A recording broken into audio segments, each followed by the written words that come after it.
예루살렘 성전으로 들어가는 과정에는 여러 가지 문을 거치게 되는데 그 중에 하나가 아름다운 문, 오늘 본문에 미문이라고 기록되어 있는 아름다운 문이 있습니다.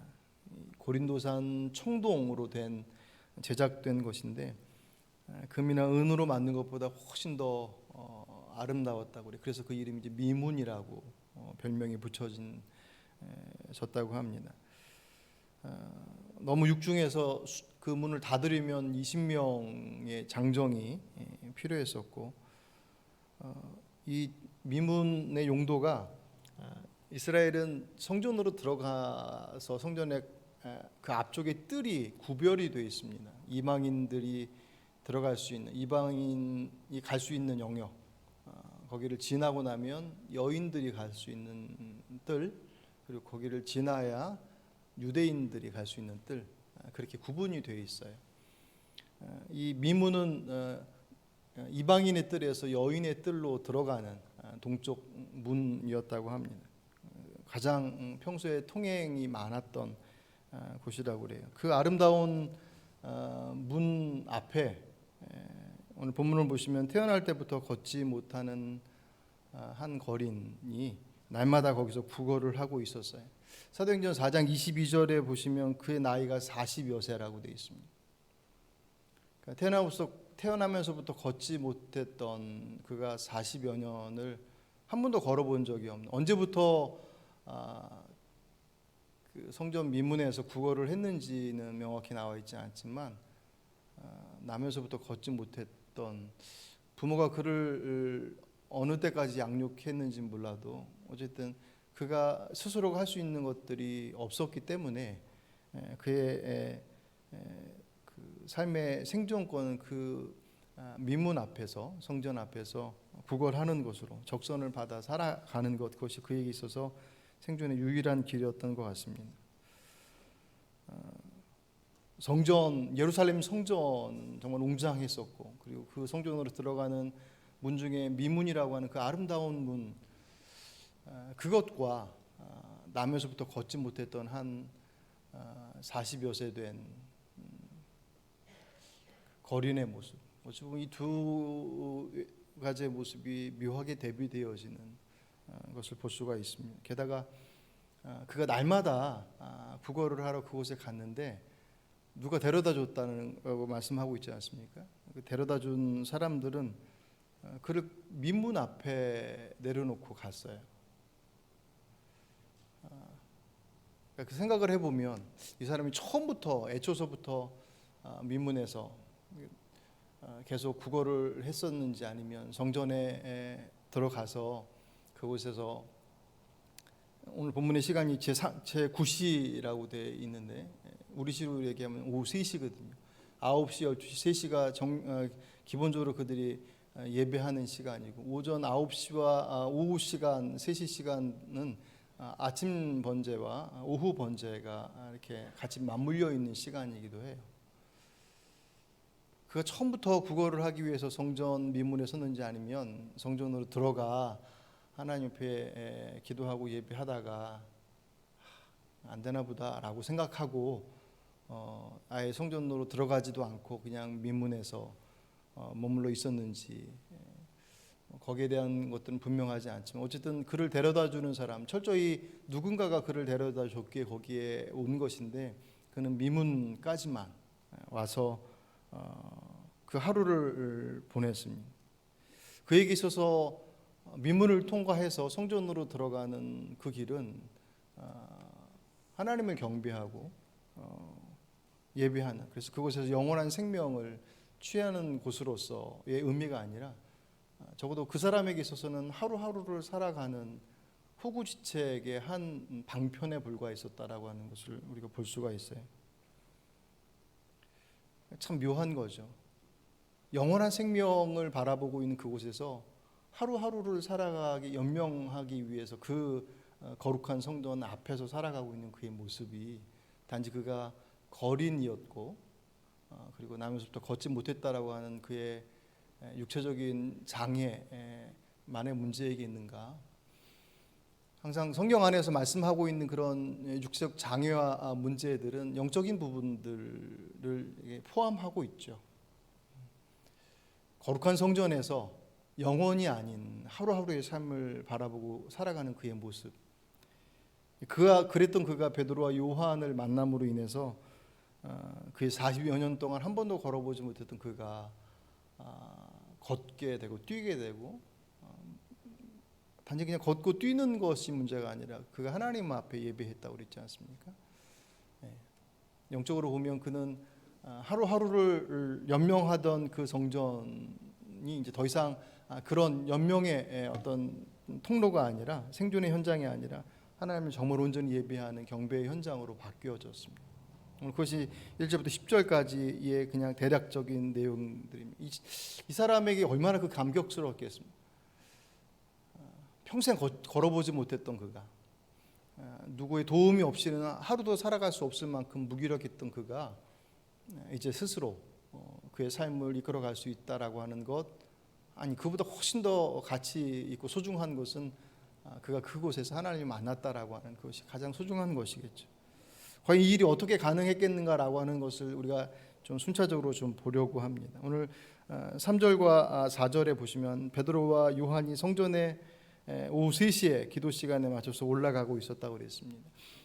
그냥 유대인들과 똑같은 기도의 습관을 쫓아서 갔다기보다는 아마도 복음을 전하러 갔을 것이다라고 봐요. 사람들이 많이 모이는 시간대였었기 때문에. 그때 그가 올라오는 그 거린이 그 성전으로 향해서, 미문을 향해서 오고 있는 그 베드로와 요한, 수많은 사람들이 함께 올라오고 있었을 텐데 그곳에서 베드로와 요한을 보았다고 그랬습니다. 오늘 3절 보시면 그가 베드로와 요한이 성전에 들어가려 함을 보고 구걸하거늘. 베드로와 요한이었기 때문에 딱 집어서 했다기보다는 그가 날마다 그곳에 와 있었다고 그랬잖아요. 아마 거기에 매일 기도하러 오는 사람들은 매일 그를 봤을 거예요. 그러니까 유대인에게 있어서 누군가를 돕는다라고 하는 것, 자선, 구제는 대단히 중요한 신앙의 행위 중에 하나였습니다. 그렇다고 해서 매일매일 그에게 적선을 하지는 못했을 거예요. 그러니까는 아마도 많은 사람들이 지나가면서 어떤 사람은 적선을 해주는 사람도 있었을 것이고, 또 어떤 사람들은 그냥 쓱 지나가는 사람도 있었고, 아마도 그에게 있어서 베드로와 요한은 그냥 올라오고 지나가는 수많은 사람들 중에 한 사람과 다르지 않았을 것입니다. 근데 그 수많은 지나가는 인파들과는 다르게 이 베드로와 요한이 그곳에서 그를 주목하고 멈춰 서요. 기적이 어디로부터 출발하느냐라고 할 때 결국 왜 베드로와 요한이 그 자리에, 그런 생각도 들어요. 그 전날은 베드로와 요한 이 사람을 못 봤을까? 아니면 계속 마음에 두고 있다가 그날은 더 그랬는지. 어쨌든 그가 멈춰서서 그를 바라본 것은 결국 그를 향한 긍휼, 사랑의 모습이 그것을 가능하게 하지 않았겠습니까? 그래서 기적은 사랑으로부터 출발하는 것을 우리가 볼 수 있습니다. 그리고 그 사랑함은 그의 삶의 방식들로부터 그냥 분주하게 지나다니는 그런 삶의 양식들을 멈춰선 그 멈춤으로부터 시작되어지는 것을 오늘 베드로와 요한의 모습을 통해서 우리가 볼 수가 있습니다. 그래서 사랑은 멈춥니다.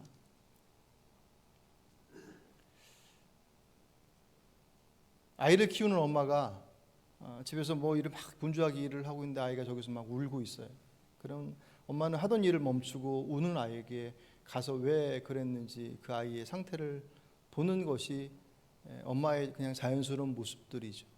그죠? 엄마니까 책임감 때문이가 아닌, 엄마니까 그 자녀를 사랑하는 마음에 아무리 분주하고 바빠도 아이가 울 때 그 엄마는 그 하던 일을 멈추고 아이에게 가게 돼 있지. 너무 바빠서 아이는 울고 있는데 그냥 내버려 두고 있다고 한다면 좀 뭔가 좀 이상한 거겠죠. 멈춤이라고 하는 것은 결국 그 대상에 대한 관심이고 사랑의 하나의 표현입니다. 하나님께서 우리를 사랑하실 때도 마찬가지였습니다. 전능하신 하나님께서 그 하늘 보좌를 버리시고 그 하나님 되심을 멈추시고 이 땅에 내려오셔서 인간의 몸을 입고 우리에게 다가오신, 그것이 우리를 사랑하신 주님의 하나님 되심을 멈춘 그 사랑의 행위의 하나의 또한 모습들이죠. 그렇기 때문에 그 사랑의 멈춤으로 인하여서 우리가 구원받은 사람이니, 그 사랑을 받은 우리들이 그분 앞에 나가 그분을 사랑하고 그분을 신뢰한다라고 하는 것 또한 우리의 삶의 여정도 속에서 멈춤으로부터 출발하는 것은 어찌 보면 자연스럽고 당연한 모습이라고 생각이 되어집니다. 우리의 삶의 분주함들 속에서 여전히 바삐 살아가는 삶의 여정 속에서 그 삶을 멈추지 않고서 그를 바라볼 수도, 그를 따라갈 수도, 그의 인도하심 앞에 우리의 삶을 맡길 수도 없는 것이죠. 일단은 멈춰서야 하는. 그래서 주의 말씀을 묵상하는 것, 그것은 우리들의 생각, 그 생각들을 멈추고 그의 말씀 앞에 서는 것이고, 우리들의 기도의 자리 또한 우리들의 살아가는 우리가 삶의 문제들 앞에 어찌해야 할까라고 하는 그 수많은 갈래길들 속에서 그 수많은 우리들의 생각들과 방식들과 그 내용들을 멈추고 그분 앞에 나가서 구하는 것이겠죠. 이 거룩한 주님의 날, 주일 이 분주한 혹은 날씨도 좋으니 여러 가지 그런 우리들의 삶의 그 양식들 속에서 이렇게 번잡하게 흩어져 있던 삶의 자리들을 멈추고 이곳에 나와서, 혹은 오실 형편이 안 돼서 온라인으로, 오늘은 네 분이 계시네요. 사회적 거리두기가 조정이 되면 이제 온라인 송출도 아마 멈춰서겠죠.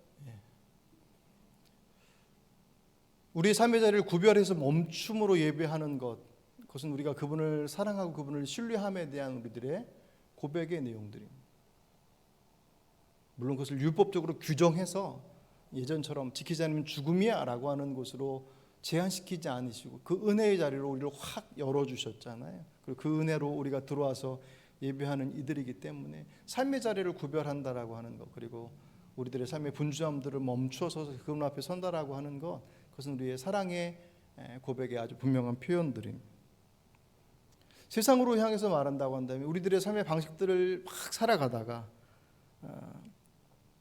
그 살아가는 방식들을 멈춰서서 주의 뜻을 따라가는 그것이 우리들의 믿음의 고백인데, 그 멈춤이 없이 내가 하고자 하는 것들을 향해서 끊임없이 달려간다고 한다면 그 달려감의 속에서 하나님을 사랑하는 것도 사람을 사랑하는 것도 불가능한 것이거든요. 그렇죠? 멈춰서지 않고 누구를 바라볼 수 있고 멈춰서지 않고 누구에게 손 내밀 수 있겠습니까? 여전히 우리들의 삶의 분주함에 우리들을 맡겨놓고 있다고 한다면 하나님도 사랑하기에 사람들도 사랑하기 어려운 것입니다. 베드로와 요한은 기도하러 복음을 전하러 그 성전으로 주의 생명을 전하러 가던 그 길에 그 남에서부터 걷지 못했다. 아마 그 사람은 유명한 사람이었을 거예요. 계속 거기 있었을 테니까 모두가 아는, 너무나 모두가 알기 때문에 그냥 그 한 기억의 한편에 남겨져 있는 베드로 요한에게 있어서는 그날 그는 그냥 그 한켠에 남겨져 있는 그림과 같은 존재가 아니라 그를 향한 주의 마음으로 그 자리에 멈춰 서는 그 모습을 통하여서 하나님께서 그 베드로의 멈춤이 하나님의 기적을 이루시는 첫 번째 출발점이 되어졌습니다. 우리의 생각과 우리의 계산을 멈출 때, 물론 똑같이 이 사도행전 3장에서 나타나는 것처럼 남에서부터 걷지 못했던 이가 걷게 되는 놀라운 기적의 모습과 같은 그런 신비로운 모습들이 똑같이 재현될 수 없을지는 몰라도 하나님께서 일하심의 방식들은 결국 그 삶의 방식들을 멈추고 그분을 구하는 그것을 통해서 일하시는 것이 분명하니 우리의 삶의 자리를 멈추는 것, 우리의 생각을 멈추고 우리의 계산을 멈추고 그분 앞에 우리의 시선을 맞추는 것, 그것이 하나님의 역사가 일어나는 첫 출발점이 되었음을 우리가 보게 됩니다.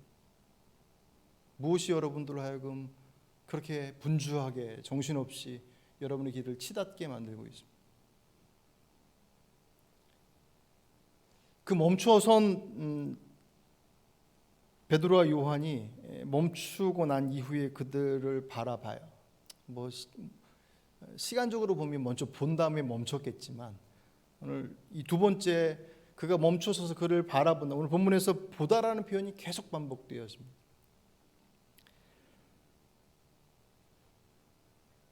기적은 바라보는 것으로부터, 멈추는 것으로부터 시작되어지고 바라보는 것으로부터 시작되어진다. 우리가 그런 표현하잖아요. 사랑에 눈 멀었다고, 콩깍 씻겼다고 하는 말처럼 사랑은 보는 것과 아주 밀접한 관계를 가지고 있습니다. 누구든지 사랑하게 되면 그 사람을 늘 봐요. 아무리 군중 속에 있다 할지라도 사랑하는 그를 보게 되어 있습니다. 오늘 덕현이가 여러분 기도해 주셔서 건강하게 제대해서 오늘 예배에 왔어요. 매번 온라인으로다가 오늘은 오프라인으로 왔습니다. 딱 코로나 시작하기 전에 갔어요.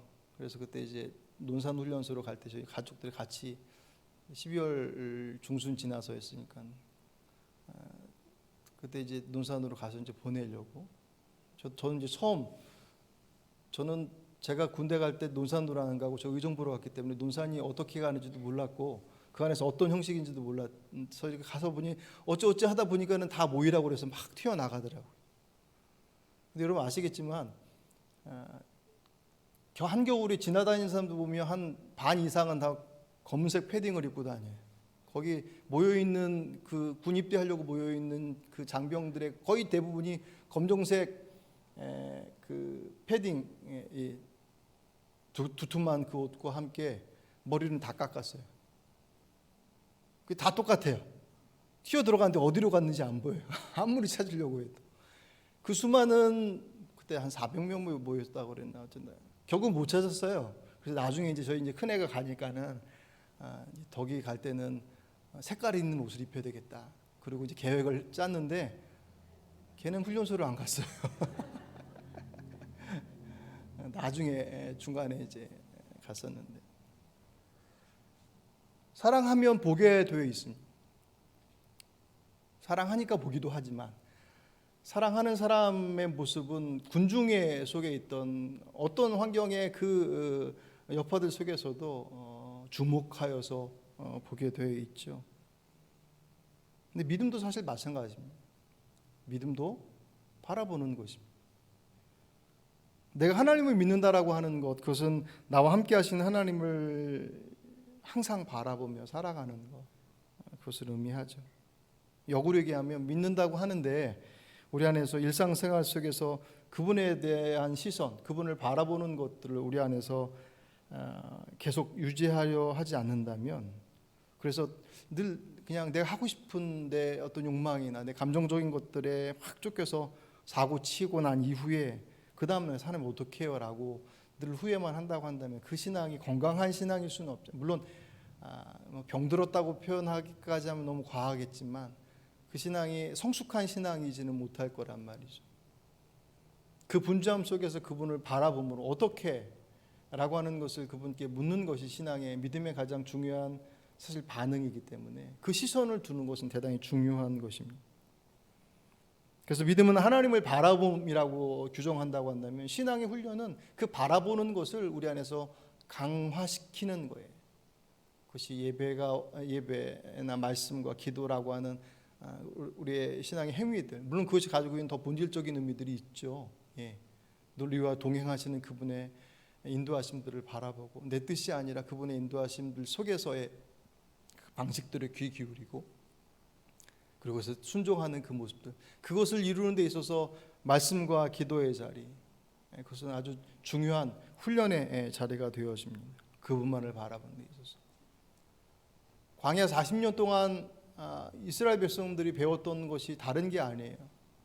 그것에서 다른 거 볼 것도 사실 없었을 뿐더러 그것은 오직 주의 말씀이 아니고선 그들이 살아갈 수가 없었습니다. 그 말씀을 따르는 것이 그들에게 있어서는 생존의 가장 중요한 유일한 길이었어요. 그래서 40년 동안 훈련을 받았습니다.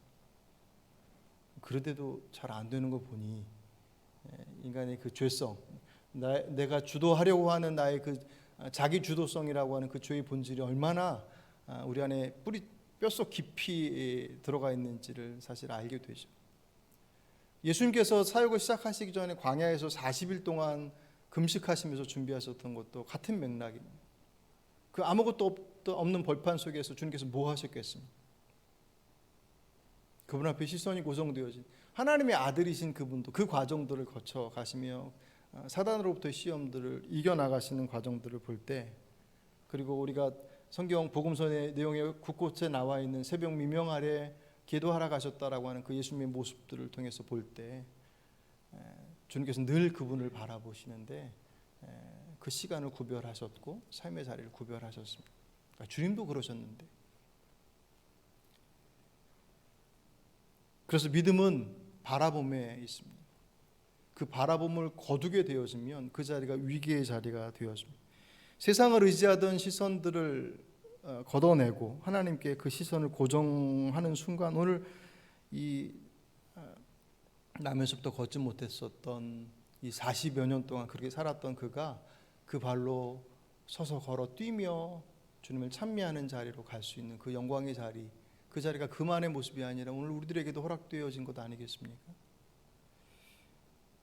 근데 그 바라봄이라고 하는 게 그냥 멍하니 쳐다보는 것이 아니에요. 아까 서두에도 잠깐 말씀을 드렸지만 유독 보다라고 하는 단어가 오늘 본문에서 반복되어서요. 근데 우리 표현으로는 물론 좀 다르게 주목하라라고 하는 표현도 있지만 다른 것들은 보라, 바라보라 뭐 그런 식으로 표현되어져 있는 이 단어들이 헬라어 원어로 가면 그 단어들을 다 다른 단어로 썼어요. 오늘 그 남에서부터 걷지 못했던 그 거리인이 성전에 들어가려는 베드로와 요한을 봤다고 그랬잖아요. 오늘 3절에 그를 보고 구걸하고, 이때 이 보다라고 하는 단어는 헬라어 에이도라고 하는 단어예요. 그 단어는 그냥 보는 거예요. 아무 생각 없이 그냥 이렇게 지나가는 게 보는. 그러니까 여기서 여러분들이 저를 바라보시는데 아무 생각 없이 에이도 하시면 의미 없음이에요. 그에게 있어서 베드로와 요한이 지나가는 것은 수많은 군중 중에 하나로 지나가는 모습이었어요. 그 바라봄, 그냥 보는 그 봄을 베드로와 요한은 그대로 반복하지 않습니다. 4절에 보시면 베드로가 요한과 더불어 주목하여 이르되, 그를 주목했다 그랬습니다. 이때의 단어는 응시하다, 아테니조라고 하는 다른 단어를 썼어요. 응시하다, 주목하다라고 하는 의미 안에 그대로 사실 들어가 있어요. 그는 베드로와 요한을 흘려봤어요. 근데 그 베드로와 요한은 그를 흘려보지 않고 주목하여서 응시했습니다. 그러고 나서 뭐라고 그래요? 주목하여 이르되 우리를 보라라고 할 때 그 보라라고 하는 단어는 블레포라고 하는 주목하다라는 뜻이에요. 자신을 흘려보는 그에게 베드로와 요한이 우리를 똑바로 봐라, 주목해서 봐라라고 얘기를 합니다. 그때 이 사람이 그 흘려보던 눈을 바꿔서 어떻게 봅니까? 오늘 5절 말씀, 그가 그들에게 무엇을 얻을까 하여 바라보고는, 이 바라보고는이라고 하는 단어도 또 다른 단어예요. 에페코라고 하는, 온 시선을 집중하다, 붙잡다, 굳게 붙잡다, 고수하다. 똑같은 우리말로 그냥 보다라고 하는 표현이 그 안에 가지고 있는 의미를 다 다양하게 설명하면서 그 안에 내적인 변화들이 그 안에 그대로 사실은 이렇게 흐름을 가지고 있습니다. 건성으로 보던, 그래서 시선과 시선이 그냥 휙휙 지나갔어요. 그래요. 설교도 말로 하는 게 아니라 눈으로 한다고 그래요. 그러니까 안 보시면 소용없어요. 그냥 미문에 앉아서 수많은 사람들이 지나가면 적선하는 사람은 한번 보고 고맙다고 얘기할 것이고 감사하다고 할 것이고, 그렇지 않으면 그냥 지나가는, 언젠가 주겠지 뭐 그런 기대를 가지고 그렇게 휙휙 지나가던 시선이 그날 베드로와 요한, 그리고 이 남에서부터 걷지 못했던 이 사람의 시선이 그 자리에서 쾅 하고 부딪혔습니다. 첫 번째는 그냥 흩쳐 지나갔던 것을 베드로 요한이 그 시선을 끄집어다 놨어요. 나를 봐라라고 하신. 그리고 나서 베드로가 그에게 뭐라고 얘기합니까? 오늘 6절은 좀 같이 한번 읽어보시죠. 6절 있습니다. 베드로가 이르되 은과 금은 내게 없거니와 내게 있는 이것을 내게 주노니 나사는 예수 그리스도의 이름으로 일어나 걸으라 하시고, 아멘. 그리고 그의 손을 내밀어서 그의 오른손을 잡아 일으켜 세웠다고 그랬습니다. 흘려보내던 그 사람들의 수많은 사람들의 시선과는 다르게 베드로와 요한의 요청에 의해서 그를 바라봤을 때, 처음에 그가 봤을 때는 뭘 줄까 하고 기대하는 마음으로 봤어요. 그때 그가 처음부터 내가 이 병이 나을 수 있겠구나 그런 기대를 가지고 보지는 않았어요. 그런데 그 찰나의 순간 안에 그가 바라봄이라고 하는 그 시선이, 그냥 스쳐 지나가던 에이도라고 하는 그 시선이 다시금 그를 확 붙잡는, 하여튼 그때 꽉 붙잡는 것이다라고 하는 것은 그냥 베드로의 눈을 바라보는 것이 아니라 베드로를 통해서 바라보시는 주님을 그가 그 순간 만나는 거예요. 그렇지 않고서 그가 일어나 뛰어 걷고 하나님을 찬미했다라고 하는 것은 단지 그 육신의 질병이 치유되어, 그 치유의 역사가 누구로부터 나왔겠습니까? 베드로의 능력이었겠습니까? 당연히 주의 능력이었겠죠.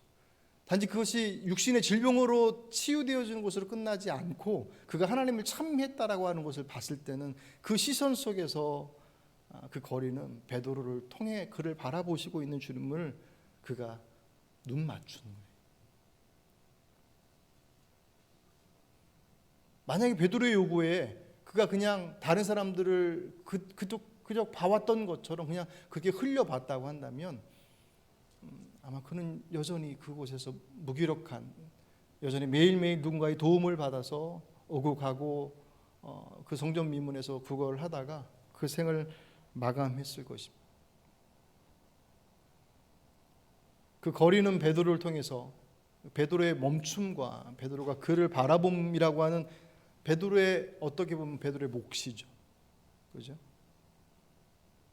그래서 초반에 말씀드렸던 것이 베드로가 그 전날도 그를 봤을 텐데, 그 전에도 왜 그도 그 거린도 매일매일 나와서 구걸을 했다고 되어 있습니까?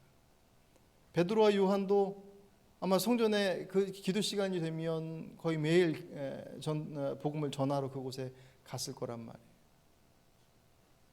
그날 하나님께서 베드로와 요한의 마음 가운데 그를 긍휼히 여기는 마음, 그래서 그 길을 지나치지 않고 멈춰서서 그를 바라보게 하는 그의 행위를 통하여서, 그것이 우리들의 몫이고 베드로의 몫이겠죠.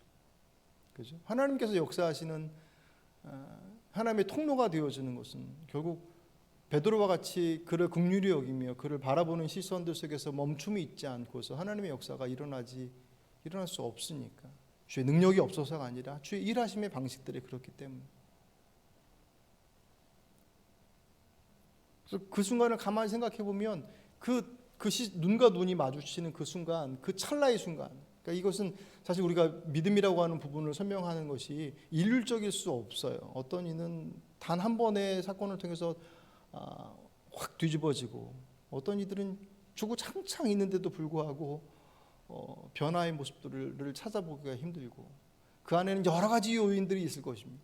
그걸 도식화해서 A는 B다 그런 식으로 해서 공식을 만들어서 내놓을 수 없어요. 근데 적어도 오늘 본문 속에서 과정들을 바라본다면 그저 지나가는 시선 속에서 그저 바라봄을 통해서 그에게 구원의 역사가 이루어질 수는 없다라는 거예요. 그저 지나가는 삶의 자락 속에서 그 안에 하나님의 사랑하심과 하나님의 구원의 역사들이 일어날 수 없더라는 거죠.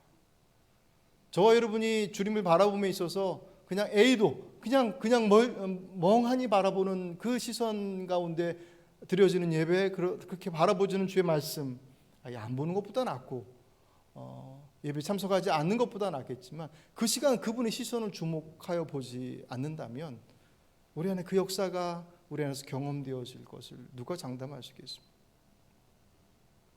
제가 여러분들에게 광선을 쏘는 것도 아니고, 그리고 오늘 본문에 베드로와 요한이 광선을 쐈던 것도 아니고, 그를 통해서, 그것이 베드로의 몫이었습니다.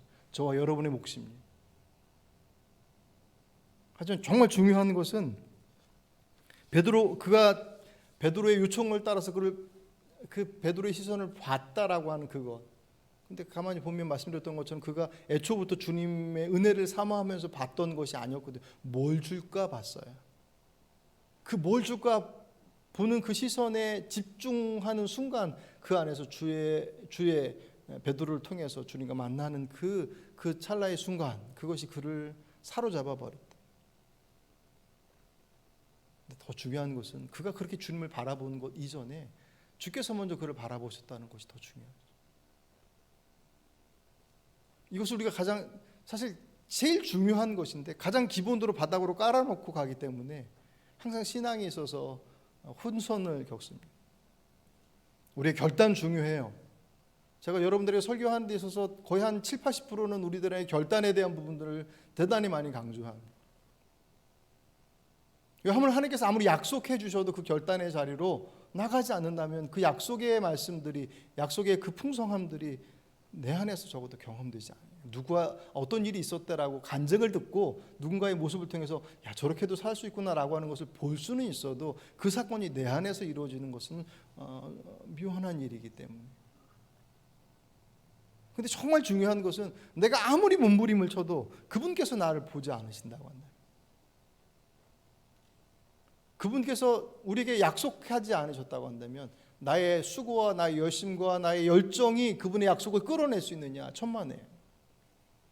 성경은 우리에게 있어서 그 믿음이라고 하는 것은 우리가 그분을 설득하는 과정이라고 얘기하지 않습니다. 물론 성경 안에 보면 여러 가지 사건 중에서 주님을 설득하는 것처럼 보여지는 사건들도 종종 등장하기는 해요.